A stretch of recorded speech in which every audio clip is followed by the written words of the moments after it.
વધુ સમાચારમાં વાત કરીએ તો મોટે ભાગે હિન્દી અને અંગ્રેજી ફિલ્મોમાં કે કોઈ મોટી હોટેલમાં જઈએ ત્યારે હોટેલના પોર્ટ્સમાં ગાડી પાર્ક કરીએ ત્યારે એક ખાનગી કંપનીનો કર્મચારી આવીને તમારી ગાડીને હોટેલના પાર્કિંગમાં કે હોટેલની બહારની તરફ યોગ્ય રીતે પાર્ક કરી દે છે અને જ્યારે આપણે પાછા જવું હોય ત્યારે કર્મચારીએ આપેલી ટોકન આપતા તે આપણી ગાડી આપણા સુધી લઈને આવે છે, જેનો સામાન્ય રીતે આપણે કોઈ ખર્ચ આપવાનો હોતો નથી.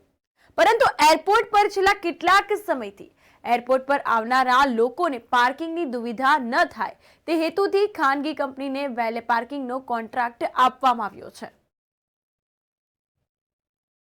આપણે જ્યારે કોઈ પણ જાણીતી હોટલમાં જઈએ છીએ ત્યારે આપણી ગાડીને હોટલનો જ એક વ્યક્તિ આવે છે અને તે આપણી પાસેથી આપણી ગાડી લઈ અને યોગ્ય જગ્યાએ પાર્ક કરી દે છે.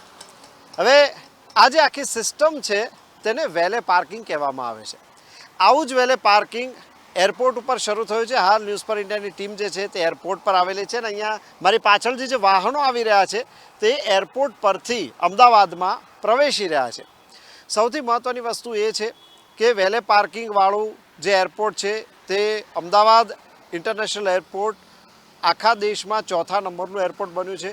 મુંબઈમાં બહુ જ સારો પ્રતિસાદ મળતા આ વેલે પાર્કિંગની સુવિધા અમદાવાદમાં પણ શરૂ કરવામાં આવી છે અને લગભગ પ્રતિ કલાક 150 રૂપિયાનો ચાર્જ લઈ અને વેલે પાર્કિંગ કરવામાં આવશે. તેથી જે વાહન ચાલકો પોતાના સગાવાલાઓને મૂકવા આવે છે તેમને વાહન પાર્ક કરવામાં તકલીફ ન પડે, પરંતુ વેલે પાર્કિંગનો જે સ્ટાફ છે તે જ આ વાહન લઈને યોગ્ય જગ્યાએ પાર્ક કરે છે અને થોડા સમય બાદ તેની જ્યારે પાછું જવું હોય છે જે તે વાહન ચાલકને ત્યારે તેને તેની ગાડી સહિત તેમને સારી રીતે ચાવી સોંપી દેવામાં આવે છે. તો આ એક ઉત્તમ પ્રકારની સુવિધા જે છે તે એરપોર્ટ ઓથોરિટી દ્વારા પૂરી પાડવામાં આવી છે.